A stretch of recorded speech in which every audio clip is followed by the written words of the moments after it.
Welcome to Cult and Classic. Hello, fiends and friends of the pod. Welcome to another episode of Cult and Classic. I'm your host, Nate Wyckoff, comedian and staff reviewer of horror films for horrornews.net. Check out our reviews there. Also, want to give a big shout out to our LGBTQIA plus followers. I am stationed here in Palm Springs, California, where we have a fantastic contingency. And I have to say, this is going to air on the last day of Pride Month, and due to COVID and the protests in support of Black Lives Matter and Indigenous people of color, which we support here at cultandclassicpodcast.com.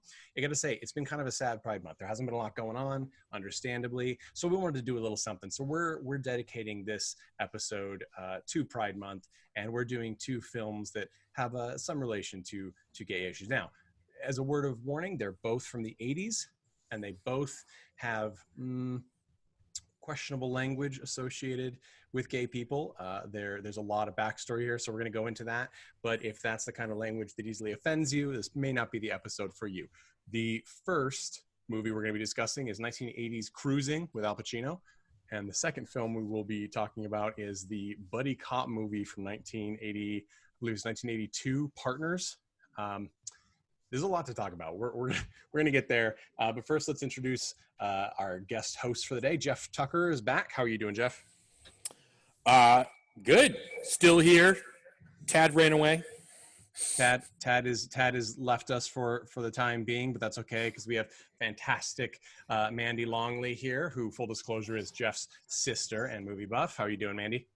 I'm good. I'd like to point out that I, am Jeff's older sister, but I am not. I am also his little sister because he's a man. Jeff's a ginormous human being, yes. He's a ginormous human, yes. So we usually tell when we introduce each other, I'm like, he's my younger brother, but he's not my little brother. And I love him very, very much. And I'm so excited to be here to do this. Oh, well, Love you too, sis. I'm sorry to disappoint you. I thought you said you'd listen to the podcast. No, I'm just kidding. Oh, yeah. All right. See, this is the family takeover. Next week, Nate's going to be replaced by my mom.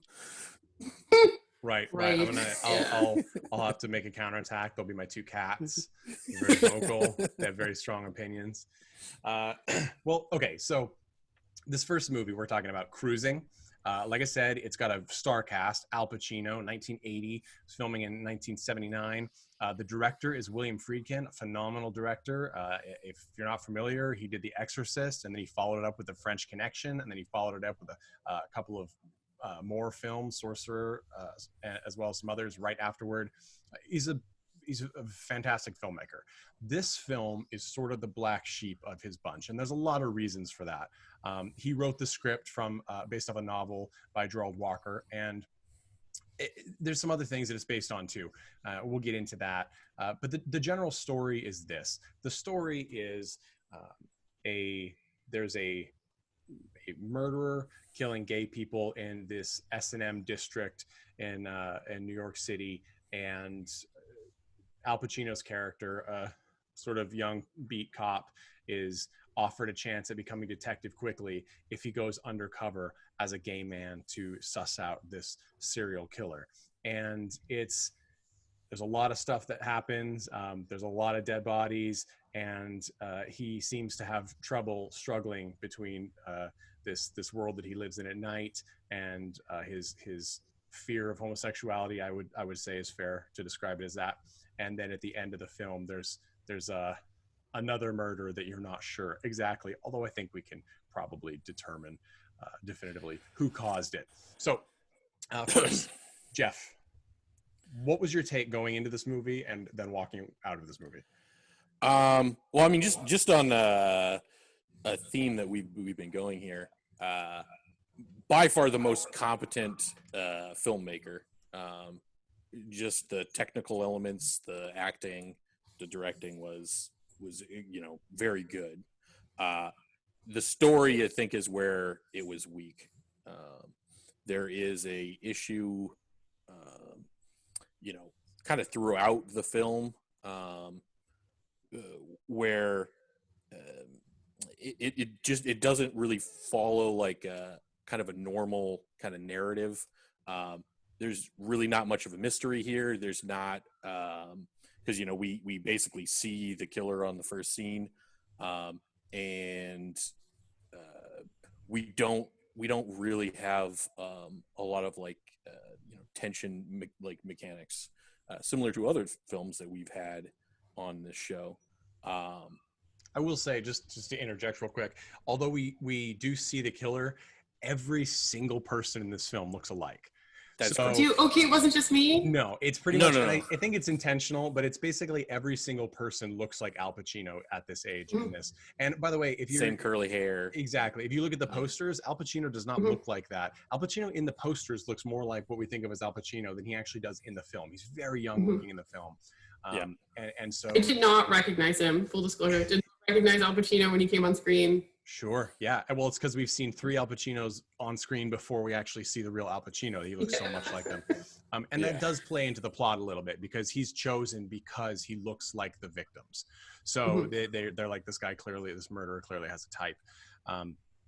And I think it's fair to say that you're right. There's not a lot of, the murders themselves do not have a lot of tension. We know when the murder is there. He wears a sort of, Gestapo-esque police hat and mirrored sunglasses and leather jacket. And when we see that, we know, okay, it's the murder. As soon as he picks someone up, eventually it's going to lead to a murder.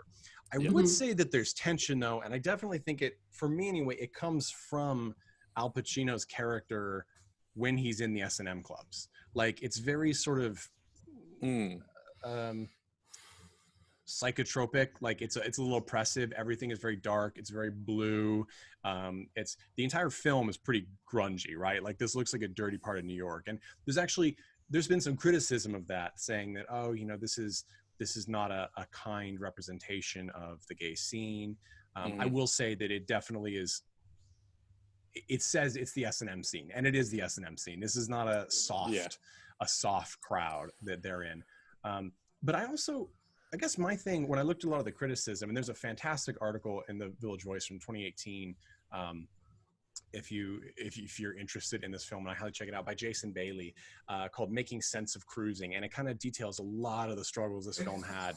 And one of the things is that this was, and of course I'm a heterosexual white middle-aged male who has, while I am in a gay community, I am not gay myself, so I cannot speak to the experience, but it does seem to me as though this film reflects the fear that came, and the sort of having to hide that came with this area and this lifestyle, and being gay in the 80s, right before the peak of the AIDS crisis, and no one is nice to them.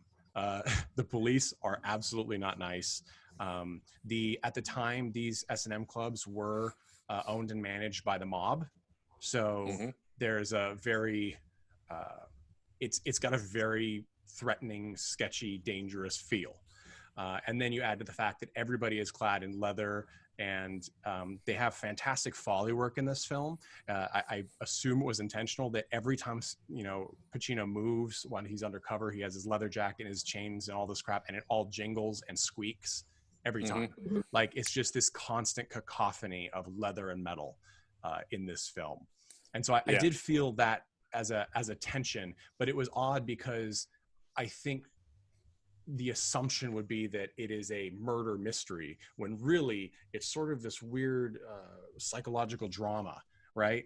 I can see that. I wish that they spent more time on that, like delving into Al Pacino's character and his his struggle with learning about this new aspect of the culture that he hadn't experienced before, and like what that really brought out in himself, or like questioning your own identity, what you identify with these people, that they are human, and yet like live different lives, or maybe there's something about their life that you actually find you like, and like maybe that scares you a little bit, like, and they didn't really explore that very much.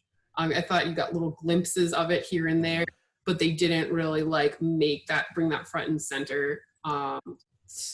for me anyway. There were some like lines in the film where he describes himself as being affected by what he's seeing. There was a very visual depiction of that as well, where he literally does drugs and then they make it very psychotropic, that he's kind of going into it, that he's being overtaken by it, or like I don't know, like drawn into it. Like, so I felt like they did it in a visual way, but as well as the lines, some of the lines that are. Well, I mean, but my point was there were specifically two lines, one where he's talking with his girlfriend, and one where he's talking with his like his captain, or I don't even know, the guy that sent him undercover, the chief or whatever. Yeah, the captain. Paul Sorvino is the actor. Yeah. He's a fantastic actor, and yep. you know, he was one of the whole cast does pretty phenomenally. Oh yeah, this is like, in terms of competency, in terms of acting and directing, was very good. But yeah, it just felt like once you get to that end bit, like there was those little nuggets in there, but the end felt completely unearned because we didn't actually really go through some sort of I think psychological journey. See if you follow me on this. I think that the psychological journey is sort of a terrifying one, because what this is, and let me throw in some pieces here that upon a second watching of this film became clear. So the final murder occurs after. So basically what happens is Al Pacino's character spends the time and tries to get the murderer, kind of, but really he's just sort of a voyeur in these worlds. At one point, in fact, let's listen to this bit where he's at one of the clubs and he's kind of just standing around staring the whole time. And then this occurs. A person walks up to him. Where you going, friend? What do you mean? Got a knife, gun, anything at all? Why? What's wrong? You a police officer. Why? This is Precinct 9. You've got the wrong attitude. I'm afraid I'm going to have to ask you to leave. Right. And that's the scene where a large bear of a man with his leather halter walks up and basically bounces him from the club, because he's like, you clearly don't belong literally here. Like everybody is cosplaying police officers. Right. It's literally, it's called Precinct 9. Walks in, and he's just like, I don't even know what to do with it. He's so obviously the police officer in a group of men who are kissing, tweaking each other's nipples. This scene too has, one thing I'll say is this movie, it consistently blows me away with how neutered our filmmaking in mainstream theater is right now. For example, there is a scene, we don't see penetration in this film, but there is a scene of pre-fisting in this movie. In that club, there's a person tied up on a rack and a guy who's slathering his arm in a lot of lotion, and it's clearly going to be penetration, and there's oral sex, stimulated, things like that. So this is one of, and there's lots of male nudity. I don't think there's any frontal nudity in this film, although it certainly could sneak in, but it doesn't necessarily, it's not needed, right? There's tons of bums and harnesses, and something about, this is talked about a lot in gender theory and things, but the application of articles of clothing or accoutrements when you're still naked is somehow even more sexualized, right? If you're wearing a belt but you're nude, it's somehow more risque than if you were just naked. And this film really plays with that. But getting to the point, so there's a lot of information, and Mandy, I like that you said this, that you wish they explored his character more. I think the intent might have actually been to completely leave out, like lie through omission, entire chunks of this film, that by watching it very carefully, we start to get the pieces, because he eventually does find the killer, right? But instead of calling calling the chief, he basically breaks into his room. The guy knows he's there, or has been there, and then he just stalks him until the guy sees him, and he waves him outside, and then pretends as though they're going to have gay sex, and then stabs him before he gets stabbed. So he kills the murderer through stabbing, which is a penetrative act, right? He didn't kill him, did he? I thought that he was. Oh, right. He didn't kill him. He stabbed him, and he goes to the hospital. Yeah, he goes to the hospital. And I don't know. I really liked the fight scene, which was like almost non-existent. Right. Well, it was sort of weirdly realistic, right? There's no slashing back and forth. Exactly. Like a guy pulls out a knife and he's already ready. Like that's exactly what would happen in a knife fight. Yeah. Someone gets stabbed and they go down, and that's the end of it. Like, I agree. I liked that it was so real in that sense. There's this really crazy thing that happens in this movie, which is after, because we're sure he's the murderer, right? He has the knife, he's going to stab him, and then in the bed at the hospital, the chief is, Paul Sorvino's character's there, Al Pacino's there, and the murderer there, and he says, like, we've got enough to send, basically, we're going to send you away for your life or whatever, or give you the chair, or whatever it is. And and he's like, you'll indict me, but it's never going to happen, or something like that. Or indictment's all you're going to get. And we don't really, that's irrelevant to us, right? The real thing is that this is the celebratory moment, right? Like, you did your job, good job, you're a detective. And then he goes home to his girlfriend, played by Karen Allen from several Indiana Jones movies. And she's a fantastic actress. And she does a good job, even though she's really just on the very fringe edge of this film. Sort of being Al Pacino's tie to heterosexuality. Every time he goes to a club, he goes home and has like passionate sex with her, even though there's no real necessarily love shown. It's a very animalistic sexual encounter. But he kills, or he stabs the bad guy. He's made detective, and after that pact, there is another murder, right? The murder of his former next door neighbor when he was undercover, and who was very nice to him. And then you see, as Al Pacino is like, everything's great now, back with Karen Allen, she starts trying on clothes that he set on the counter, and it's the hat and sunglasses of the serial killer. And when you look back, it could be inferred that Al Pacino had sex with his next door neighbor, because when they are actually they go out for coffee or something at one point, several times, but at one point, his neighbor's like, my partner's just ditched me and said, hey, it's your turn to pay now. Like, I'm going to take a vacation and you're going to have to work. And he's like, I just want to get back at him. Like, I understand. I just want to get back at him. And Al Pacino's like, well, I can help you. And he goes, really? And he's like, yeah. And then there's a very odd, complete jump in time. And later on, you meet the partner of his next door neighbor, and Al Pacino has this like super aggressive, overly masculine, like exaggerated heterosexual rage response to the neighbor's partner, at which point he's threatened with a knife and leaves. And it's almost like, and I'm fairly sure this is the intent, is that Al Pacino, as we know, those affectedness he's been having from being in this environment, he's having heterosexual feelings. He has sex with this man, and then once it's resolved, he has literally fucked or stabbed away the killer, right? And now he has that to end the last vestige of his homosexuality. And now he's like, I'm fine, everything's great. I have literally killed the person that made me question my sexuality, and now I'm a perfect person. Like, I am heterosexual and I have no problems with my identity. And because when she walks in and finds him in her apartment, he's literally washing off in the sink. So it's like it's scary, right? Because he's the protagonist of this film, and he's not presumably a good person. In fact, he's potentially a savage murderer. Yeah. And very obviously anti-gay at that point, even though he's clearly somewhat homosexual on some level.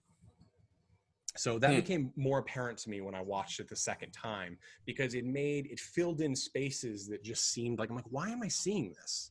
Like, why is this scene here? It's not that it's bad, I just don't understand it. And they have a tendency, and William Friedkin, I think he does this intentionally, and it's almost, I think, why this is one of his less successful films for some people, aside from all the concern over presentation of the gay culture and S&M culture in the 80s, is he leans a little bit too far back from the showing and explaining aspect of things, and is like, well, you figure it out. And some people are going to figure it out, and sometimes he just doesn't give us quite enough information. Like, it took me several times watching the scene where he thinks they may have the killer, and so he which is another very homosexual scene where he the guy takes him up to his room, and the police are outside waiting for a sting, and they can't get the signal anymore, so they can't hear what's happening, and they burst in, and Al Pacino is tied with his arms behind the back, naked on the bed, and he's like, you came in too soon, right? Like, you came in too soon. Oh, they came too soon. Like, that's the thing, right? Like, he's presumably like, well, he didn't take out a knife or anything, so who's gonna know? But also, you're like, yeah, but you're tied up on the bed. Like, so that was based on the actual source material from like the 2 police officers who provided like background help on writing. Friedkin, is one of the guys who had gone undercover, like was in a situation like this, and they were monitoring him from a wire, and he was starting to get down with some guy, or like starting to get undressed, and the wire was disrupted when he took his shirt off, and then they couldn't hear him, and then so they burst in and they like blew his cover. And I actually loved that tidbit. So that was like directly taken happened, from, right? Yeah. So, but then I was like, man, like, number one, like their bursting in was like pretty lame. It was like just such a slow pace filming of like that, what should have been like a chaotic, panicking kind of moment. Right. And just sort of like honestly thinking of like a scene from Monty Python and the Holy Grail where they like film the knight like running at the castle like over and over and over again. Right. Like, are they ever gonna get there? Like, what is even happening? This is almost funny. Like, but they're so far away, right? Like, what floor is he on? And like, you were expecting to get there in time if something happened. Right. And I mean, but I guess that's what they do, right? Like, I guess it's like maybe more realistic, like the knife fight thing that I liked for realism, but this, I was just like, that's not dramatic enough, like, or whatever. But like, when they burst into that room and I saw Al Pacino's character, like, laying on the bed, like, tied up with that, I'm like, oh, he's into this. Right. You don't let someone do that to you that you think might be a killer. Like, you're not like kind of, you know. It's like he needed the sting aspect in order for it to be okay to get that far, right? And then it's followed by the scene where they arrest the guy, right? And they arrest Pacino because he's undercover, so he's supposed to do this. Exactly. And they're in the interrogation room. And this is my favorite scene, and it's the most uncomfortable, unpleasant, horrifying scene in the film, including the funniest scene, where he's like, they're in the room, and they're like grilling them both, and clearly they're grilling Al Pacino first so they can get him out of the room, essentially. And they have this huge, like, statuesque black man in like a banana hammock thong, like, walk in and just hit him straight across the face. And then he walks out, and he's got a hat, you know, ridiculous cowboy hat kind of thing on, whatever. And he walks out, and it took me, and then Al Pacino gets drug out, and then of course the other guy's super scared that he's a kid essentially, who was basically just like a little bit of a druggie, right? Like, that was his only real crime, and they didn't even know that. The bartender at a bar told him that. And he's super upset, and then the black guy comes in again at their behest and smacks him around, and I was like, what is happening here? I'm like, oh, the intention is that this guy may be killing gay people because he hates gay people. So if we have a clearly homosexual person, a comically homosexual stylized person, beat him up, we may see some sort of reaction out of him. But they don't explain that, right? No. They don't explain it at all. It took like, it took me grilling, like, what is happening? And then I was like, oh, I see. And it's another one of those things that I wondered if it really happened, because it's so fucking weird. It seems like like I read some source, like I did some research on this. Like, I'm like, where did this come from? And like, how did source material? They said like that was based on some of the WTF, like what the fuck kind of techniques that they were trying to employ, maybe. Like, so there's some truth. Well, and as a total side, I don't know if you came across this, as a total side thing that's super fascinating is in addition to the book, as you said, there were several detectives that were used as sources from William Friedkin. He also visited some of the gay bars in the area, and also there were grisly murders in leather bars or around leather bars, and Paul Bateson was actually eventually arrested for those crimes, and he actually had a background role as one of the X-ray technicians in The Exorcist with William Friedkin in 1973, completely unrelated, but it's such a weird side. I thought it's what got him kind of down this rabbit hole. It very probably did. But you know, because that was you know 2 years prior. But it was just such a strange thing that he'd actually met this guy, who frankly, The other thing about this film, I know I'm veering all over the place, but it totally blew my mind. And we'll see this in Partners too, and especially with the Black Lives Matter movement going on right now. And as a white man, seeing how completely different it is for people of color in our country. The police are not nice or helpful in this movie, in either of these movies. They're really not. In fact, both of these movies have a similar premise in that the police are only getting involved because there's high profile pressure. Like, these people living in this subculture are not important to us. And we're only going to do it if we're made to look like fools. And but not only that, but they're also like abusing people. Sure. And that was shown in Cruising in one of the opening scenes. Yeah, the opening scene, right? Yeah. So so like they are being actually abusive towards these members of society, and not helping them unless they're threatened by even higher authority figures. Because I think they've mentioned like the mayor was going to have someone. Right, exactly. The mayor's like going to have, yeah. and the I don't know what exactly, like he's the highest rank, whatever, of the precincts, walks into that brutal questioning scene at one point. He doesn't say anything. He just walks in, they pause and sits down, and they say, like, and then when he walks out, he's like, "You got nothing." Like, and it's like, this is just literally, and even Al Pacino's character, like, he's like, you didn't have to do that. Like, he's just a kid. He's not like, but at the same time, he's not saying that I can't believe you're treating people this way. He's like, no, this is, you're just doing a hard sell on this kid. You know? This is wrong. So back to the Black Cowboy, because it's fascinating. My favorite kind of what the fuck moment. Also, he was gorgeous. Beautiful man. Was nice. And obviously, like, we had talked about how everyone else looks very much the same. Like, to have a different face on screen was really wonderful. I kind of read that as like a movie maker's tool. I don't know what you call, like, of like homosexuality, like literally slapping Al Pacino across the face. And very much so. Like, I think you're probably he right. He slapped the gay right into him to make her not into him, but like woke him up to it, like, of the stuff that was happening around, like, as a metaphor. Well, and he's so upset about it, right? Like, that's actually the only time too, until Pacino's character loses his cool and attacks his neighbor's partner. Until that moment, the only time we see him even break his like facade, his hard facade at all, is when he's in the basically the green room with the black. He's either an officer, I assume he's just someone they brought in, but he's sitting at a table with his hat on the table, reading a magazine. And it's like, you didn't have to hit me so hard. You really laid into me. And then he takes his hat and he throws it out the window and walks away. That was my favorite scene, because it was such a little moment and the guy doesn't even react. It was so real, but at the same time, it showed you his character, his internal workings. And like you said before, it was so difficult to discern. Like, you could feel something bubbling up, but you didn't see it ever. They left so much out that it was like piecing together. Like, it was almost like we saw what he allowed himself to acknowledge, right? As opposed to what actually happened. So I thought I found it fascinating. And I found it fascinating that with such strong subtext, even though the film has a lot of other problems that I want to talk about, this is essentially kind of a lost film, right? It's out there. Yes, you can buy it. But it is not touted like any other Friedkin work of this era, where it doesn't have the special edition, right? Like, it's sort of like the dirty secret of the lives of both of these. And Al Pacino did an interview where he talked about this a little bit.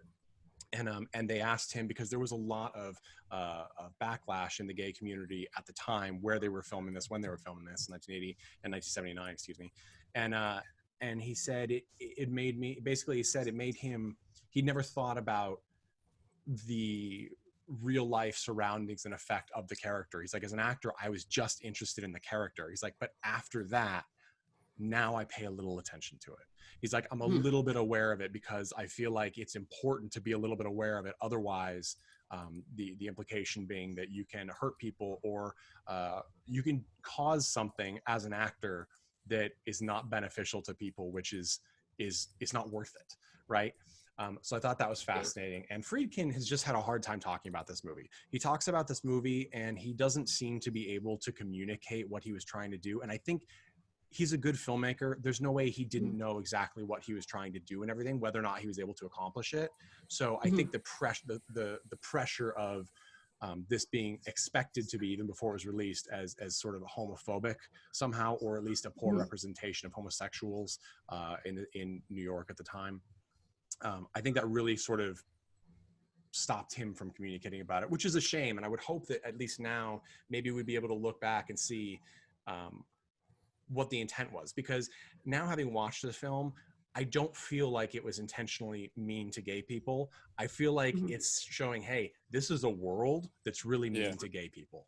Well, my take on that.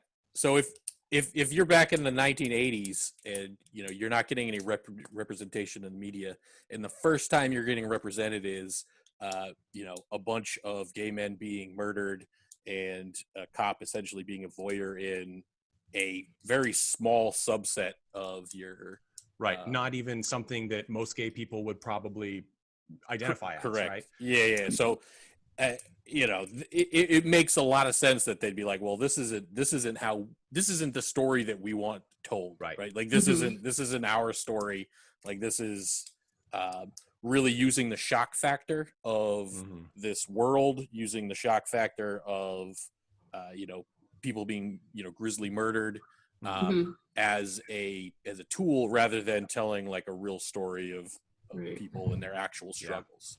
Not to mention that they did not really go into the multifaceted nature of a human who has the interest that goes to those clubs. Right. They're not walking around like 24/7 like that. Right. It's not about S&M, right? It's literally about this cop and his confusion of his sexuality in this role. And one thing Friedkin did say at that is that he didn't even think about that. He's like, I thought it would be basically a cool backdrop to a murder mystery, which is a really bad, as we know now, obviously, but it's a really bad reason to choose to essentially, even without meaning to, if that was the case, to exploit a minority's culture or a subculture of a minority for that purpose is very weak.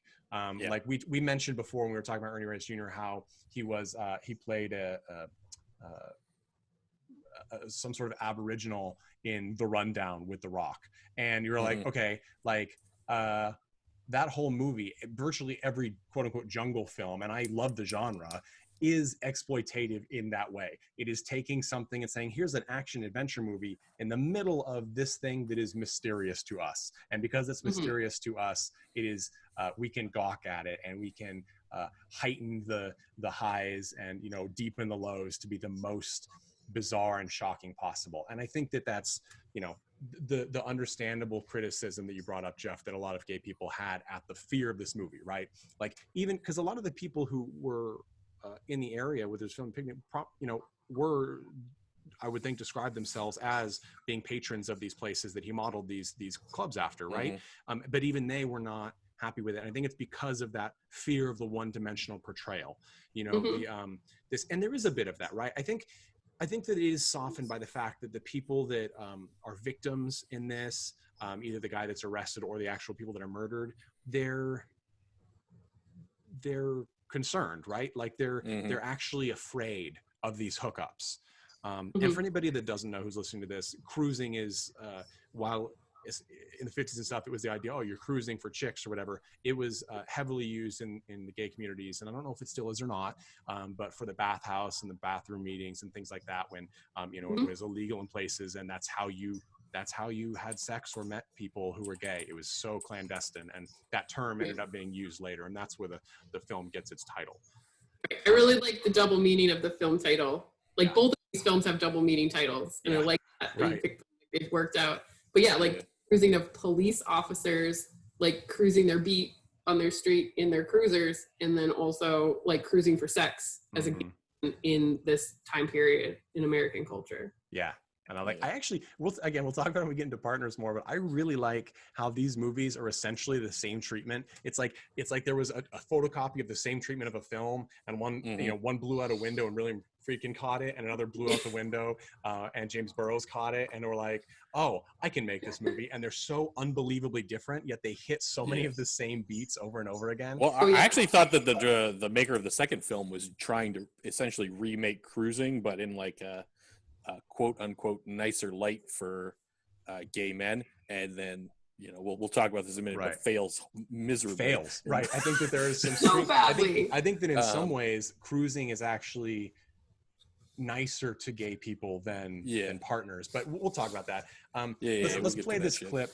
Let's play this clip. This is Mandy, you mentioned in the beginning there's a scene where the cops are abusing gay people, and it's actually a scene you're referring to. There are two now we would be able to ask them, or they would state their identity more clearly. We don't know if they're transgender people or if they're drag queens, but they're clearly prostitutes, or they're being treated as prostitutes, and they're transvestites. They're dressed as women. I literally had that conversation with Jeff because I was struggling with what I thought they were drag queens, but Amanda thought they were transvestites, but you're correct. Well, I was just we can't have a communication with them. There's no way we can tell. And at that time, they would be called transvestites. I think it would be but whether or not they identify as that, because the character who, and I unfortunately I don't have the actor's name, very good actor at it, but who plays the primary one, who comes back in a couple of scenes, he does dress mostly as a woman, or at least a gender fuck blend, as RuPaul would call it, right? Or David Bowie would call it, a blend of women's and male clothes and wigs and things like that, and makeup. So we don't really know, but the mannerisms were still very masculine. Right, exactly, and very strong cheekbones. The face was not carved. Okay, the face was not. Oh, not like that, but I meant like putting a foot up on the desk. Yes, right. There's still the language was all still very masculine. It wasn't. And this is after that scene when one of those characters is basically, in the initial scene, they're stopped by a police officer who hassles her for information, and then says, "Hey, you two get in the car." And if you watch this movie, you will see that the other rookie cop, who only appears in the beginning, is a very well-known actor now. But he says, "Hey, get in the front. I'll show you my nightstick," or something. And he makes him give him oral sex in the opening. It's implied in the opening, but it's very clear. Then a couple of scenes later, or even the next scene, one of those characters, the one who had to give him oral sex, is in another precinct, and he's talking to the police chief and saying, "Hey, yes, here's this information. This guy's not a killer. He's not the one you're looking for." He's talking to Paul Sorvino. But there's something you need to do for me, and here's what we hear. I need a favor, man. These two cops working out of 6th Precinct, they've been leaning on me. Who are they? I think one guy's name is Simone or something like that. The other guy is Jerry something or whatever. They're partners, a couple of real fucking hard-ons. And they run me the other night, and this guy Simone, he made me give him head right in his radio car. Take your foot off the table. You're full of shit. I swear to Christ. How do you know they're cops? Because they're wearing shields and riding around in a radio car. What are their shield numbers? They work out of the 6th Precinct. You know how many guys were arrested last year for impersonating a cop? There's more guys out there impersonating cops than there are actual cops. I need this favor, man. You want to put on a wire? I'll take you down to Internal Affairs. We'll draw up a complaint. Listen to what I'm saying. These guys are bad dudes. You get me names or numbers. Otherwise, you don't come around here with stories like that. Listen, man, you need me just as much as I need you. Take a hike. And he kicks him out of his office. And that was a crazy scene to me, because the parallels between the Me Too movement, the response that women get when they're like, "Hey, this guy has been abused." And we have so many right now. As a stand-up comedian, it's like the world is just shaking right now all the time because of all of the cases of sexual abuse. Chris D'Elia has been accused this last week, and I think Jeffrey Ross was accused this week. It's more and more, and it's constant, and it just shows it's just another case of these power struggles in this case, and really with women and gay men, there's such a parallel. It's a sexual oppression, right? And there's this assumption that they're full of shit because, well, let's face it, they can't probably prove it with anything that we couldn't avoid as a person in power, right? Like, well, I don't have it. I don't see it. Sorry, get out. Right? Just because he doesn't have the badge numbers. Well, it would be very easy to find those people in the 6th precinct, right? With the information he gave. Also, later on at the end of the film, when Paul Sorvino's character goes in and sees the new murder victim, who is the Al Pacino's character's former next door neighbor, he looks at the cop who's giving him the information, and it's one of the guys from the first scene. He goes, "You in the 6th precinct?" And he says, "Yeah." And then he's like, "Huh." And that's it. Right? Assumption is nothing's going to happen. Well, I think there he had his name somewhere in there too, and he was like, Probably, "Oh, that sounds familiar," right? To the name that the guy gave earlier or something. Nate, did you read my crazy theory? I did not. Let's bring it up. Oh my gosh! Do we have time for me to? Yes, we do. We sure do. Okay, so you just recently mentioned that prostitute. You weren't sure who the actor was. I tried to look up and find in the credits who that actor was because they had a very large speaking role. I could not find. So my theory was that it was actually his neighbor, that they were the same person. That's fascinating. And at the beginning of the movie, the cop says, "I'll get that bitch. She ain't gonna jerk me around. I'll get her." And then they pick him up off the street, forces the blowjob, and like the complaint goes in. He gets like the sergeant's gears moving, like, oh, maybe there's some dirty cops. And then the sergeant shows up, possibly recognizes his source, puts it together with this cop that responds to the murder. He can't do anything about it because he didn't get the info when the complaint was put in. That's interesting. And that's the thing. This is a very open-ended film. And so a lot of things would be potential. And it's this weird thing. And I think it does create a sense of unease, right? Like I watched the movie and actually I've been thinking about this one more frequently than I've been thinking about most of the movies we've watched so far in this series, because there's loose ends and there's a lot of information that it's hard to place where it goes. But because Friedkin knows for the most part what he's doing, and it's based off strong source material, we assume that there's a purpose. Okay. There are lots of other things that caused issues in this film, and I do think they're pretty apparent in some cases, which are because of the backlash during production. There was at one point like 1,000-ish people who came to protest the film, saying cruising must go, things like that. There were and varying reports after that point. I think some of the reports I saw said that like after those initial ones, there'd be like maybe the same 25, 30 people showing up all the time. But still, if you're showing up and making noise near a movie set, it's going to cause problems. Neighbors, when they were filming in the apartments, would put up their radios real loud or stereos real loud. So that's why so much of this movie is ADR'd. It's so often there's these audio things where it's too crisp, because even though it's a high cost production, when you're ADRing huge chunks of the film, it's noticeable. And that hurt the quality. And then there's some weird cuts as well that make you wonder what kind of film shots were ruined. Like they'd be filming on the street and some people in the street would make faces at the camera over and over again in different times, different ways. And so that would ruin shots. And I think that it resulted in some real hectic editing in some places, most especially in the scenes nearing the end of the film when Al Pacino is stalking the killer and looking through his dorm room because he's a university student of some kind. Like he's looking through the window and we'll get weird shots in the middle and then it's back to the same shot. And then we'll see him in another place at another time and then it's back to the same shot. And you're like, what, like, was this, could you not film a second time? Because it's clearly the same moment, not another day. It's the same moment of that shot. It's too close. Were they not able to film it? Did they have to ditch so much of the dailies they thought were fine, or the material they thought was fine later because they realized that there were these problems? It's like that famous thing in Michael J. Fox's movie Teen Wolf, you know, where in the audience one point a guy drops his pants and shows his penis and they left it in the film because they didn't catch it. You know, like, were there things like that going on? And I think there were. And I think that it led to some of the shoddy work on the editing floor that I'm not familiar with seeing in other William Friedkin projects.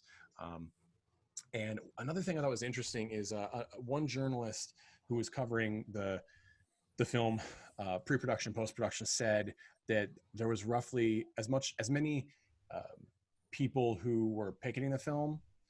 There were like 1,600 members of the gay community there who were involved in it.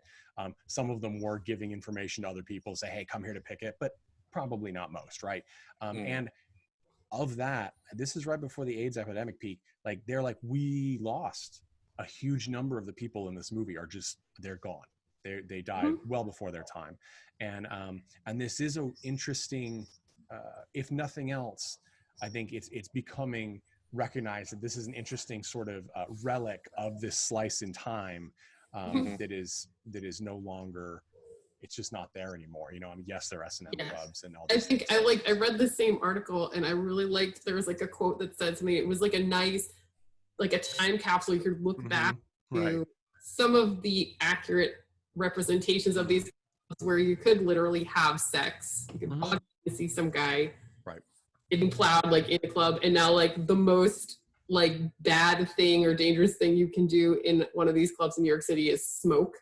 Right. They just like, it's not the same. And it's not happening like it was in the early 80s. Like there are clubs here. I mean, my wife and I are opposed. There are clubs here where people are having sex in the bathroom, whatever. But it is not the same, right? Yeah. Like, it really I mean, and remember, these were run by the mafia. This wasn't like, you know, this wasn't. I'm not saying that people aren't having sex in clubs now. I'm saying like that's what was in the article, and I thought that was of a cute way of summing it up. It's true, right? Yeah, like it's definitely, and I think that, and also just as, because we always touch on this, the music in this movie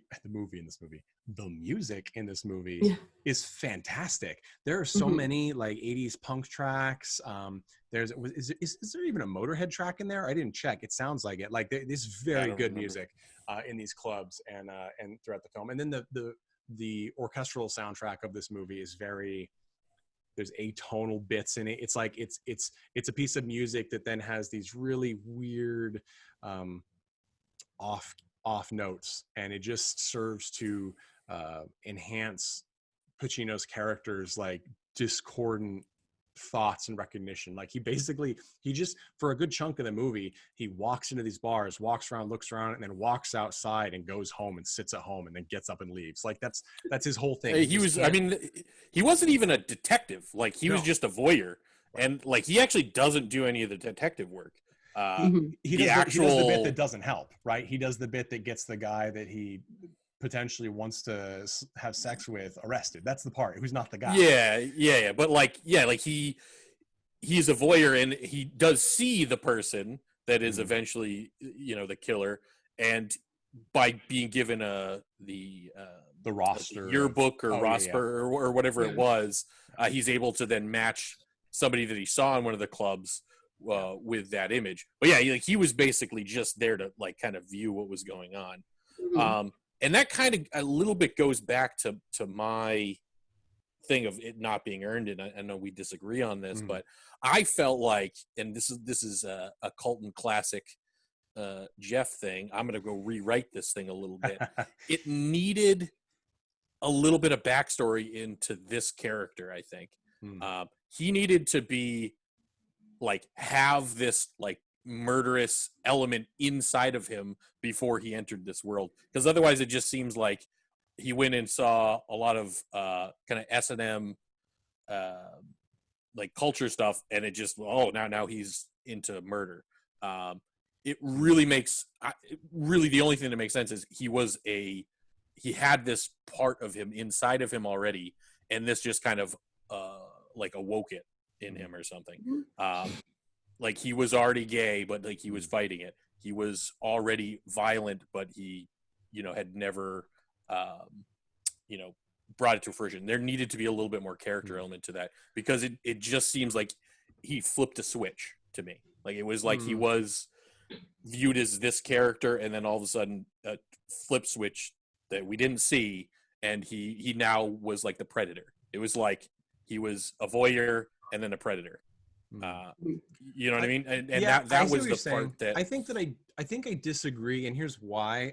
I think that if you did that, it would make him the outlier, when I think the point of the film is probably closer to he's a representation of that dangerous machismo element in the heterosexual world, where because if he was violent already, well, it's sort of that thing that's the assumption that I think we're all coming to that is maybe not correct, is, well, all rapists are clearly messed up predators. Well, frankly, we know rapists. Like statistically, we all know rapists, and that's terrifying. And what it kind of tells us is more likely they're not psychopaths. They're opportunists who are capable of terrible things. And when you get this character who, because you're right, we don't know anything about him at all. In fact, the police department doesn't even really know anything about him, right? He's kind of except a rookie. What he looks like. Right. He just looks like this guy, and he shouldn't be a detective, as you noted, which is indicator that, well, he's skipping a whole bunch of steps to become detective if he gets to the end of this case. And the idea that this rage, and I agree with you that it's probably not effectively shown 100%, because otherwise it would have been a much more effective movie. I don't know if it would have been revered, because I think the topic is too problematic. It still would have come across like the social and cultural elements that would have opposed it still. Right. And I mean, but you've got that thing, because I mean, because I was surprised when he loses his shit at the neighbor's partner. Like that scene is very scary. Like, and it's that first time we really see that there's something underneath that mask, and it's scary. And I think it's just, if there was a problem with him from the onset, then I think it would undermine that idea that, hey, because everyone is like all of this quote unquote straight people or we assume are straight are really nasty to these people. The police are nasty to them. And there's even a scene when he's walking and Al Pacino's walking, and a group of kids walks by him under an overpass, and they make a comment, like a homophobic comment to him, and he like turns around like, what? Like, and it's sort of funny, because I think he doesn't flip out at that point, but it's that moment of like, what? Like, I'm not, how am I even different? Well, it's just because he's wearing a studded bracelet and a leather jacket and chains, and he's near the S&M district. So, or the shipping district. So it's like, I think he was also in like the area of, Central Park that was known for cruising.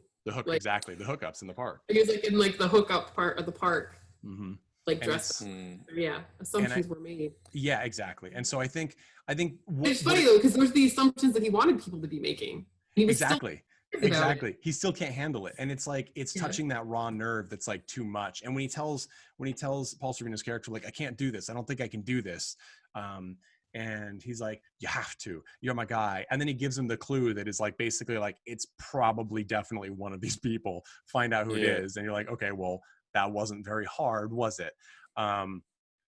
There's also this weird thing that was just mention it, that the killer is psychotic somehow. He's I mean, obviously he's killing people, actually schizophrenic. But he's schizophrenic, right? His dad is dead, and he writes letters to his dad Can about I how he's just going to say make like how trite it felt that this was like an S&M boy with daddy issues. I agree. I thought that was the weakest element. And I mean, because clearly there could have been a better parallel made between the two of them, because obviously it's supposed to be there because he steals his clothes and potentially murders someone in them. But it's also like the character is like, the murderer says things to his victims like, you made me do this. And he has had sex with them. So like, okay, well, clearly this is about their homosexuality and his homosexuality.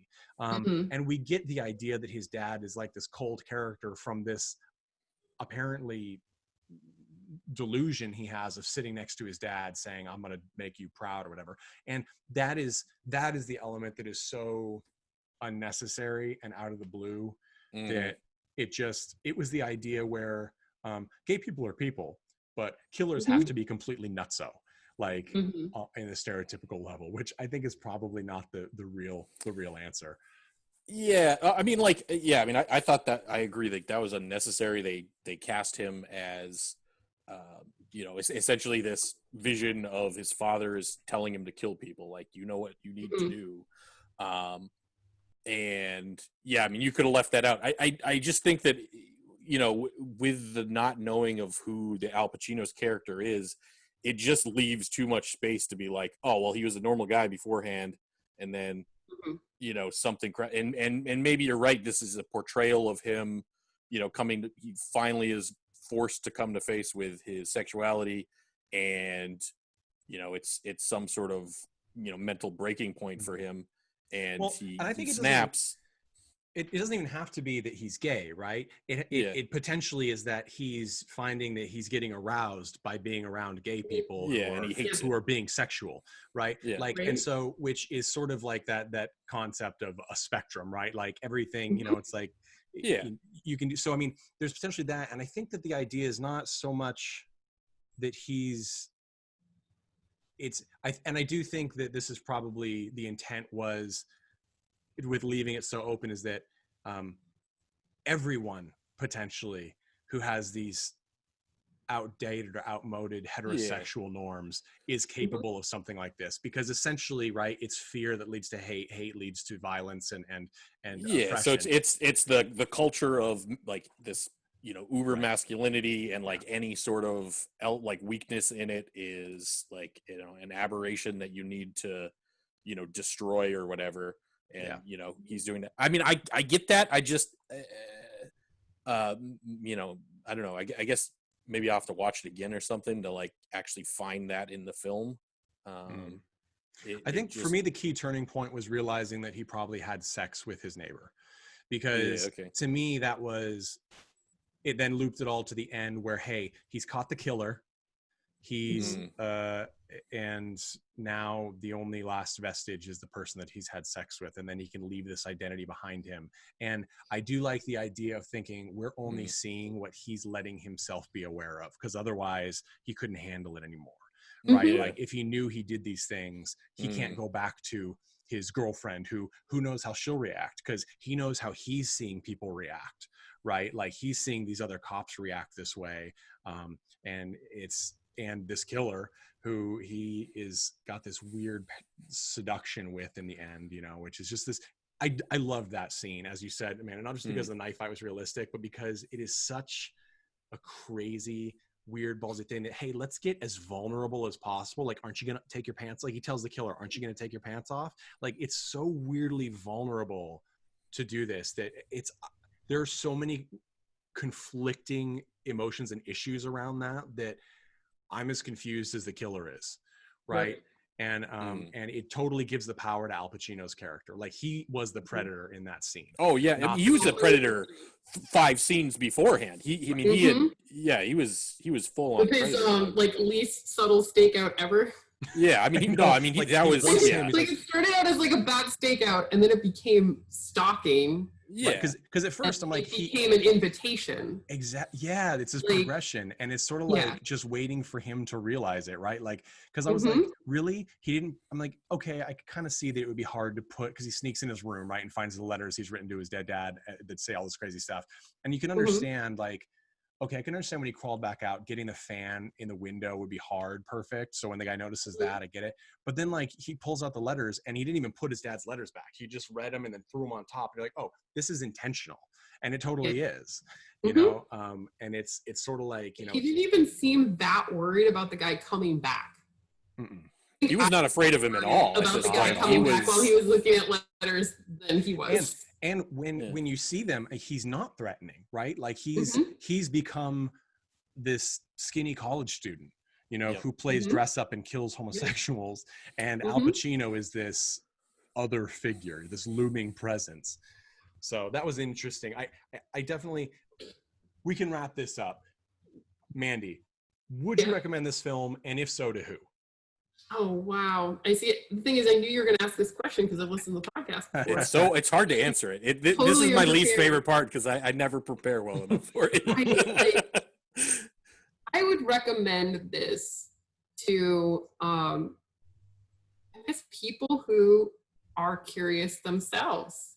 That I think that there, like as we've discussed, there are some really negative aspects to this film, but I think that it is also like a time capsule. So if you want to know what it was like in some ways to be a gay man in the 80s or 80s before the AIDS epidemic really scared the bejesus everyone and changed all of their lives so much and the culture overall, I think, it's worth a watch.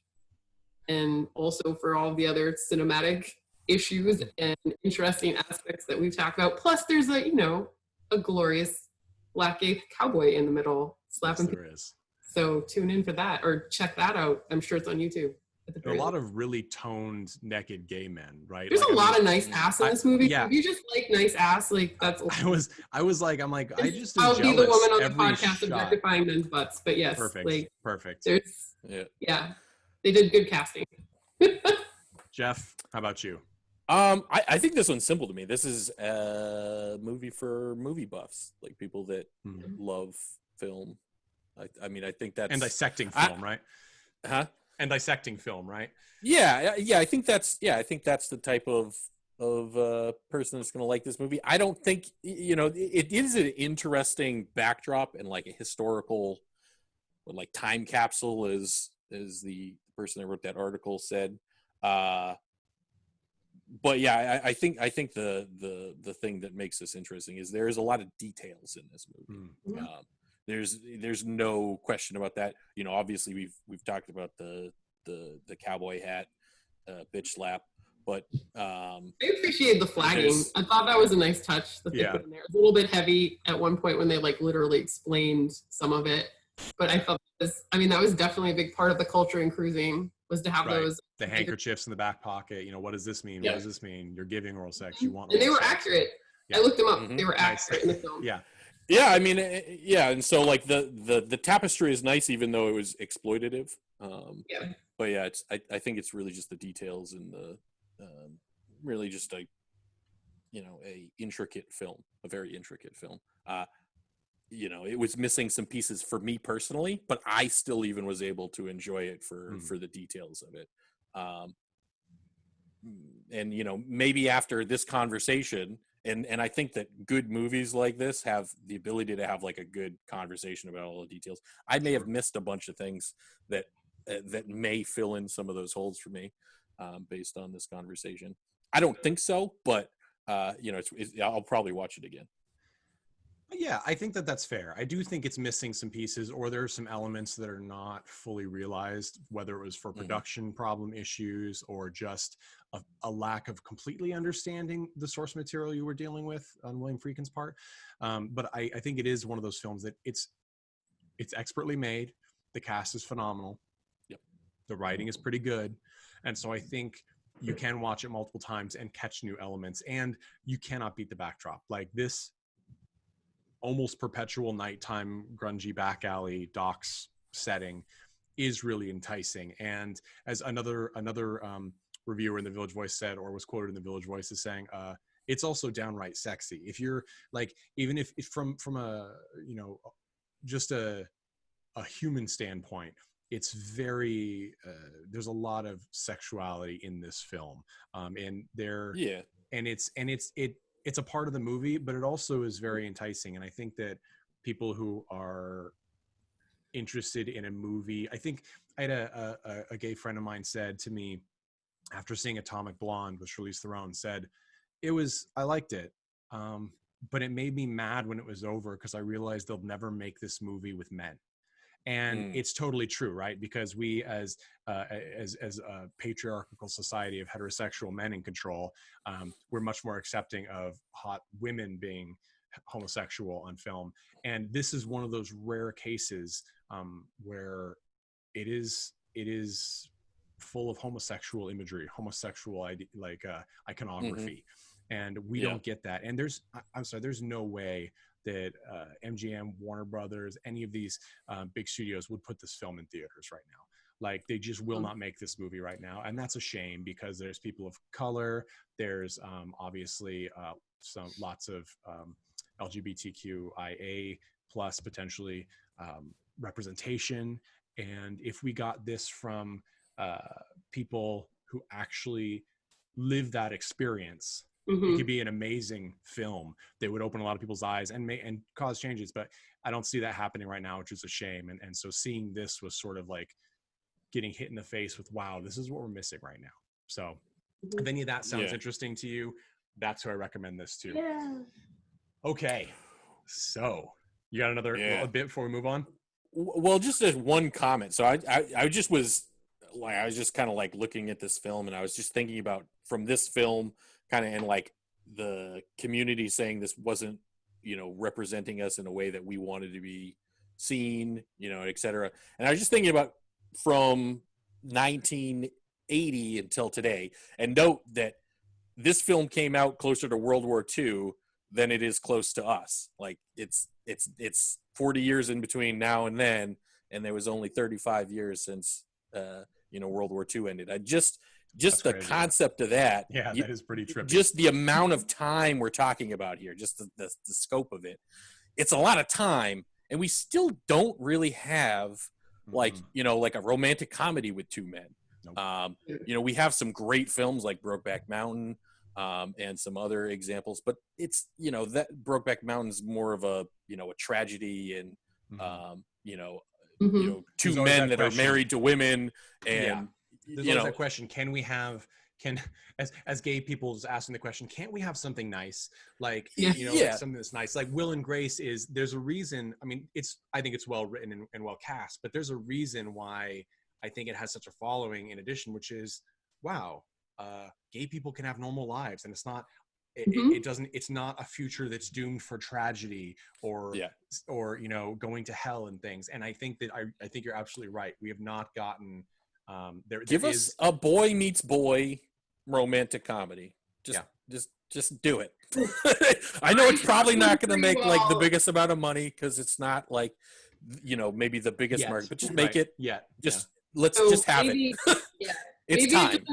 It doesn't exist in the movies yet, but I'll plug a novel, a young adult novel that given to me by one of my friends in the LGBTQ community. It's called Red, White, and Royal Blue. It is an adorable romance of the son of a female U.S. president meeting a prince of England and falling madly in love and having a transatlantic secret. And it's adorable and it's well written and represents, I guess, the feel that you guys are talking about, but between two men in high-ranking roles, in high visibility, and just for what it's worth, for the book people out there listening to a film podcast. And we don't talk about books on this podcast. What's wrong with you? and just out there. If anybody's interested in that, it came out last year, and it's by Casey McQuiston.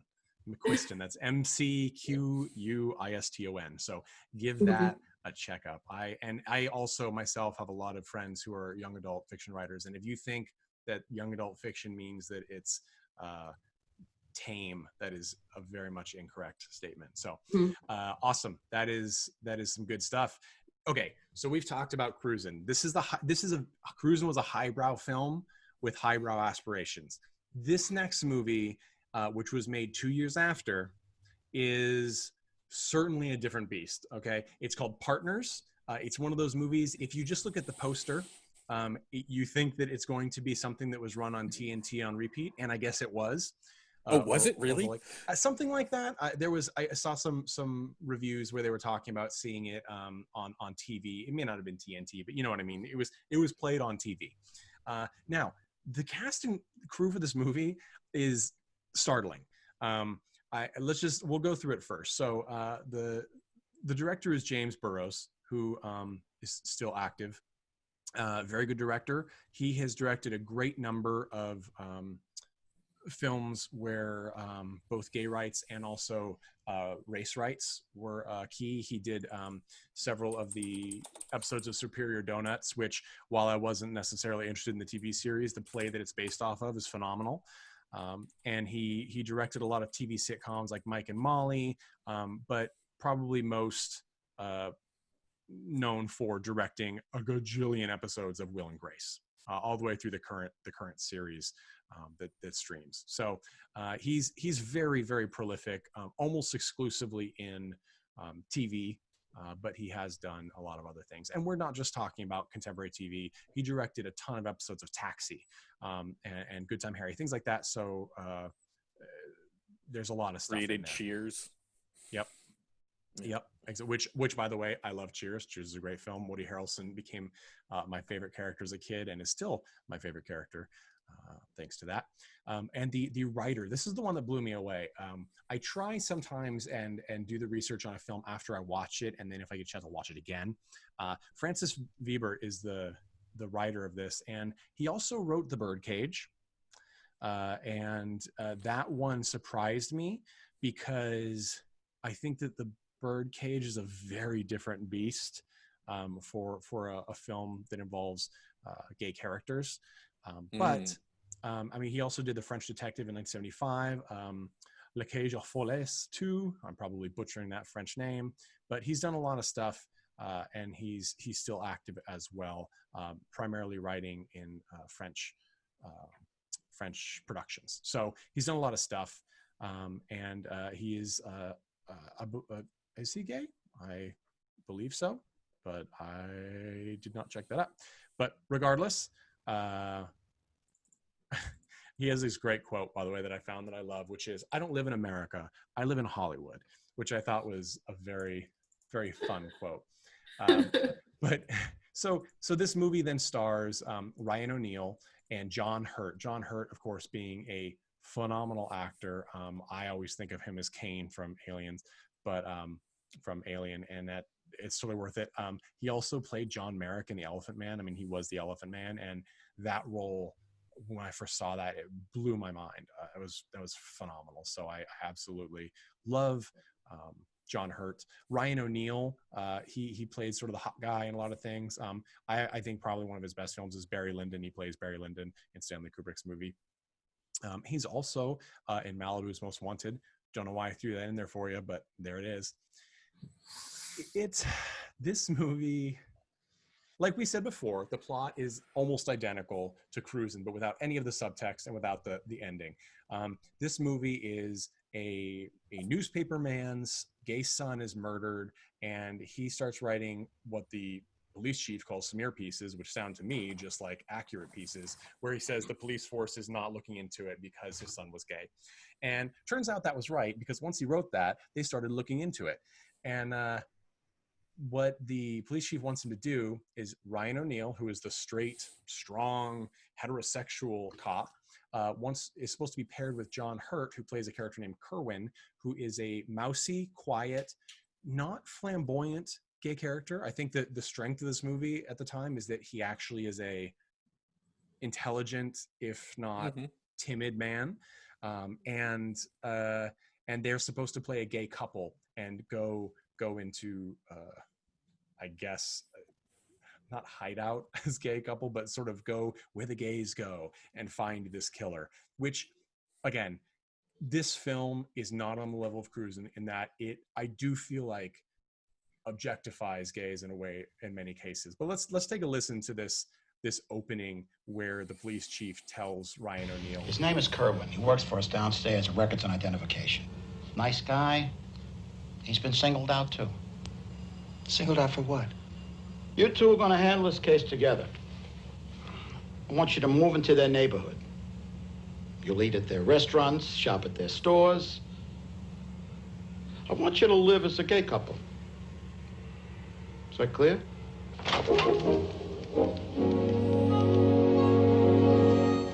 I included that clip of the music to show listeners the tone of this film.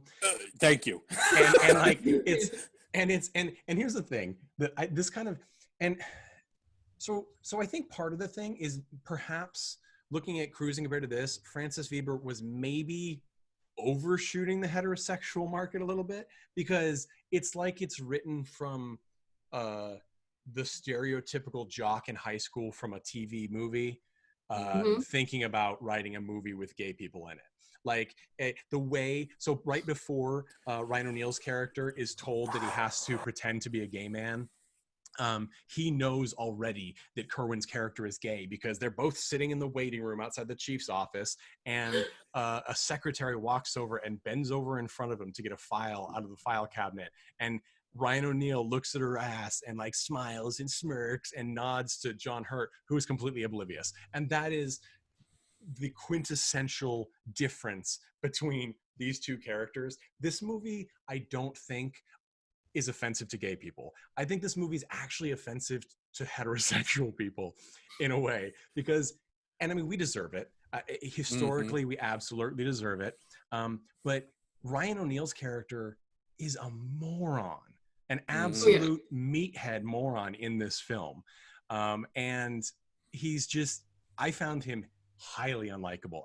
And I don't think it's just because we're talking about this in 2020 and this movie is 42 years old. I think he's just downright unlikable. Yeah. So else get that? Oh my god. I got so many words about this film, but so first of all, I mean, you could just look at the poster, and this is billed as a comedy, right? And I'm glad you played the music, because very clearly from the music they've set the tone. This is a comedy. You got what's the line on the poster? It's like the funniest, the weirdest, the oddest team cops on the squad, and the funniest cops in America. Yeah. And the tagline is, Benson is a cop who wants to clean up the streets. His partner just wants to redecorate. Yeah. So right. And so I made a comment was, what's the deal with this poster? Did the person who made the poster even watch the movie? No, I don't think they did. It's got John Hurt's character. It's got Ryan O'Neal's character putting a gun to his head, and opposite him is John Hurt's character putting a blow dryer to his hair. Now, this is anyway. Sorry, let's go back to Jeff. I just let you guys start with that. So this is a comedy, and I think that what makes this guy so unlikable is the entire bit. The comedy bit that doesn't work for me at all, I think it's completely humorless, is they just keep putting this masculine guy in these situations that make him feel uncomfortable, right? Mm-hmm. And it's just over and over and over and over again, the same bit. So it's and this type of bit where you put somebody in a situation that makes them uncomfortable and they squirm can be very funny. There's like a show called The Practical Jokers that they've done like 200 episodes where that's literally all they do on the show, but it's fun because like the guys are complicit in it, right? Yeah.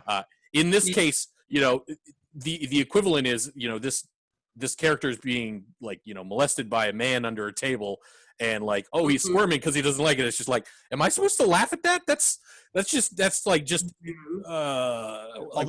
This isn't a joke, is it? He does have a great line after, though, which the delivery in this movie is terrible. So it ruins almost all lines, unless it's John Hurt saying it.